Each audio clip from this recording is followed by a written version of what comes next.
माता सबरी की कथा आइए जानते हैं। बात भगवान राम के जन्म से पहले की है, जब भील आदिवासी कबीले के मुखिया अज के घर बेटी पैदा हुई थी। उनका एक नाम श्रमणा और दूसरा नाम सबरी रखा गया। सबरी की माँ इंदुमती उसे खूब प्यार करती थी। बचपन से ही सबरी पशु पक्षियों की भाषा समझकर उनसे बातें करती और जब सबरी की माँ उन्हें देखती तो कुछ समझ नहीं पाती थी। कुछ समय बाद एक पंडित ने सबरी के परिवार के लोगों को बताया कि वो आगे चलकर सन्यासी बन सकती हैं। इस बात का पता चलते ही सबरी के पिता ने उसकी शादी तय कर दिए।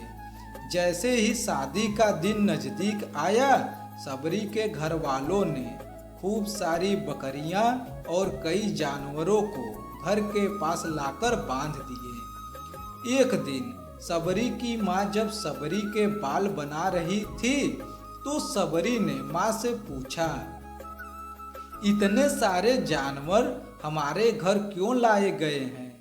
तब सबरी की माँ ने जवाब दिया, बेटी तुम्हारा विवाह होने वाला है, इसलिए हम लोगों ने इसका इंतजाम बलि के लिए किया है। यह सब सुनकर सबरी दुखी हो गई।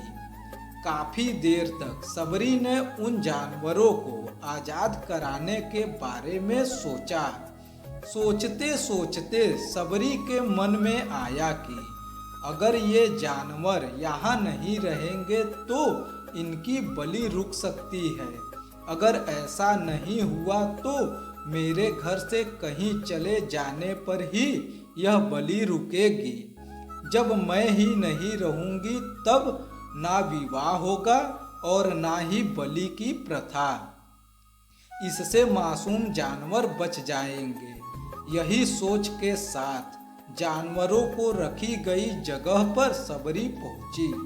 उसने सोचा कि उन्हें खोल देती हूँ, लेकिन वो ऐसा नहीं कर पाई। उसके बाद सबरी जंगल की तरफ चली गई। चलते चलते सबरी ऋषि मुख पर्वत पहुँच गई। वहाँ कई हजार ऋषि रहा करते थे। सबरी को लगा कि वो भी इसी जंगल में किसी तरह ऋषि मुनियों की सेवा करके अपना जीवन जी लेगी। वो चुपचाप उसी जंगल के एक हिस्से में रहने लगी। सबरी रोजाना ऋषि मुनियों की झोपड़ी के आगे झाड़ू लगाती और हवन के लिए लकड़ियां भी लाकर रख देती थी। ऋषि मुनियों को समझ नहीं आ रहा था कि जंगल में उनके काम अपने आप कैसे हो जा रहे हैं। एक दिन सबरी को किसी ऋषि ने देख लिया। उन्हें देखते ही उनका परिचय पूछा। जैसे ही सबरी ने बताया कि वो भील आदिवासी परिवार से संबंध रखती हैं, तो उसे ऋषियों ने खूब डांट लगाई। सबरी को इस बात का बिल्कुल भी पता नहीं था कि उनकी जाति छोटी है और उसे ऋषियों द्वारा जाति की वजह से अपमान सहना पड़ेगा। इतना सब होने के बाद भी सबरी हर ऋषि मुनि के दरवाजे पर जाती और उनके आंगन में झाड़ू लगाकर उनसे गुरु दीक्षा देने के लिए कहती। हर कोई सबरी को उसकी जाति की वजह से अपने आश्रम से भगा देता था। ऐसा होते होते काफी समय बीत गया। उसके बाद सबरी मृतंग ऋषि की कुटिया में पहुंची। वहां पहुंचकर मृतंग ऋषि को सबरी ने बताया कि वो उनसे गुरु दीक्षा लेना चाहती है। उन्होंने खुशी खुशी उसे अपने गुरुकुल में रहने दिया और भगवान से जुड़ा ज्ञान भी देते रहे। सबरी ने भी अपने गुरु मृतंग ऋषि की सेवा में कोई कसर नहीं छोड़ी। वो गुरुकुल के सारे काम करती थी, सबरी से खुश होकर मृतंग ऋषि ने उसे बेटी मान लिया था। समय के साथ मृतंग ऋषि का शरीर बूढ़ा हो गया। उन्होंने एक दिन सबरी को अपने पास बुलाया और कहा, बेटी, मैं अपने देह का त्याग करना चाहता हूँ। बहुत साल हो गए इस शरीर में रहते रहते। सबरी ने दुखी मन से कहा, गुरुदेव, आपके ही सहारे मैं इस जंगल में रह पाई हूँ। आप ही चले जाएंगे तो मैं जीकर क्या करूँगी। आप अपने साथ मुझे भी ले चलिए, मैं भी देह त्याग दूंगी। मृतंग ऋषि ने जवाब दिया, बेटी, तुम्हें चिंता करने की जरूरत नहीं है। प्रभु श्री राम तुम्हारी चिंता करेंगे और ध्यान भी रखेंगे। सबरी ने राम का नाम सुनने के बाद पूछा, गुरुदेव, वो कौन है और उन्हें मैं किस तरह से ढूंढूंगी। मृतंग ऋषि ने बताया, राम कोई और नहीं, भगवान है। वो तुम्हें सारे अच्छे कर्मों का फल देंगे।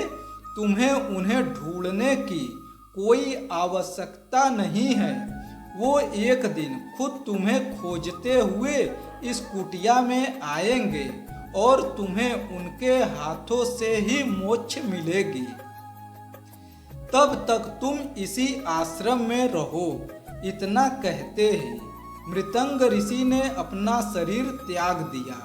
सबरी के मन में मृतंग ऋषि के जाने के बाद से एक ही बात थी कि वो भगवान राम स्वयं उससे मिलने आएंगे। वो रोज रोज भगवान राम से मिलने के लिए बाग से अच्छे अच्छे फूल लाकर पूरा आश्रम सजाती और भगवान राम के लिए बैर तोड़कर लाती। भगवान के लिए बैर चुनते हुए सबरी उन्हें चख लेती थी ताकि भगवान को सिर्फ मीठे बेर ही दे सके। रोजाना सबरी इसी तरह भगवान के दर्शन की आस में फूल और बेर इकट्ठा करती रहती थी। इसी तरह इंतजार में कई साल बीत गए। सबरी का शरीर एकदम वृद्ध हो गया। एक दिन आश्रम के पास के ही तालाब में सबरी पानी लेने के लिए गई। तभी पास के एक ऋषि ने उसे अछूत कहते हुए वहां से भगाने के लिए एक पत्थर मार दिया और वो पत्थर जब सबरी को लगा तो खून बहने लगा। बहते हुए खून की एक बूंद उस तालाब के पानी में गिर गई। तभी पूरा तालाब का पानी खून में बदल गया।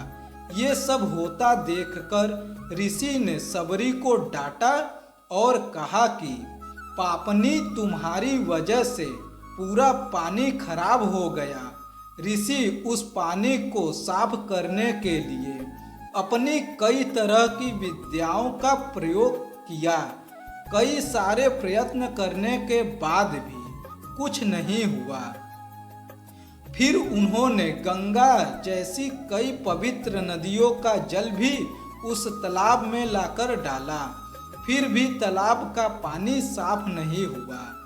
कई सालों तक तालाब के पानी को साफ करने की कोशिश के बाद भी कुछ नहीं हुआ तो ऋषि ने थक कर सब कुछ छोड़ दिया। इस घटना के कई साल के बाद भगवान राम अपनी पत्नी सीता को ढूंढते हुए उसी तालाब के पास पहुँचे। ऋषि मुनियों ने राम जी को पहचान लिया और भगवान को वहां देखकर ऋषियों ने तालाब का पानी साफ करने के लिए भगवान को अपने पैर उसमें डालने के लिए कहा, लेकिन पानी जैसा का तैसा ही रहा।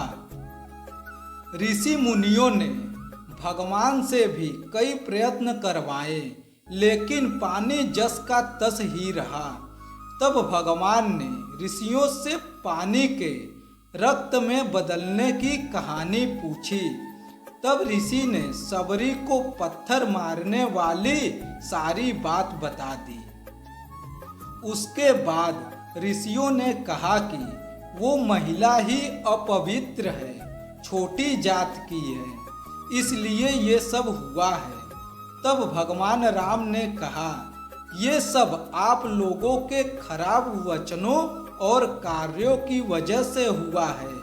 सबरी को इस तरह से अपशब्द बोलकर आप लोगों ने उसे नहीं बल्कि मेरे हृदय को घायल किया है। इसी घायल हृदय के रक्त का प्रतीक है यह तालाब का लाल पानी। तब भगवान राम बोले, कहाँ है वो माता सबरी, मैं उनसे मिलना चाहता हूँ। तब तक माता सबरी उसी तालाब के पास आ जाती हैं। तभी सबरी के पैर को ठोकर लगती है और कुछ धूल उस तालाब में गिर जाती है। तभी सारा पानी साफ हो जाता है। भगवान श्री राम कहते हैं कि देखिए, आप लोगों ने क्या कुछ नहीं किया, लेकिन पानी साफ नहीं हुआ और माता सबरी के पैर की थोड़ी सी धूल ने ही तालाब का पानी साफ कर दिया। भगवान राम को सबरी पहचान गई और उन्हें प्रणाम करके सबरी ने कहा, भगवान आप मेरे साथ मेरी कुटिया में चलिए। भगवान राम भी खुशी खुशी सबरी के साथ चल पड़े। फूलों से सबरी ने भगवान राम का स्वागत किया। बड़े ही प्यार से भगवान राम और उनके भाई लक्ष्मण को बैर दिए। भगवान राम ने भी उतने ही प्यार से उन बैर को खाना शुरू किया। तभी बैर देखकर मुंह बनाते हुए लक्ष्मण जी ने कहा, भैया ये बैर जूठे हैं, आप इन्हें कैसे खा सकते हैं? भगवान ने जवाब दिया, लक्ष्मण ये जूठे नहीं बल्कि बहुत मीठे बैर हैं। सबरी माई हमारे लिए ये बहुत प्यार से तोड़कर लाई है। इतना कहकर भगवान राम प्यार से उन बैर को खाने लगे। भगवान ने जाते हुए सबरी माई से कहा, आप मुझसे जो चाहे वो मांग सकती हैं। सबरी ने राम जी से कहा, मेरे गुरु मतंग ऋषि के कहने पर मैं आज तक सिर्फ आपके दर्शन के लिए जी रही थी। अब आप मुझे मोक्ष प्रदान कीजिए। मैं अपना शरीर आपके सामने ही त्यागना चाहती हूँ। उसी वक्त सबरी ने अपना शरीर त्याग दिया। भगवान राम ने अपने हाथों से उनका अंतिम संस्कार किया और सीता माँ की खोज में आगे बढ़ गए। इस तरह से ऋषि मृतंग की बात सच साबित हुई और सबरी को भगवान राम के दर्शन हुए। तभी से भगवान राम को सबरी के राम भी कहा जाने लगा। मित्रों, सच्ची श्रद्धा हो तो भगवान के दर्शन जरूर होते हैं। दोस्तों, आप लोगों को माता सबरी की कहानी कैसी लगी आप लोग कमेंट बॉक्स में ज़रूर बताइएगा और हमारे आरके इंडियन मोटिवेशनल को सब्सक्राइब कर लीजिएगा। जय हिंद, जय श्री राम।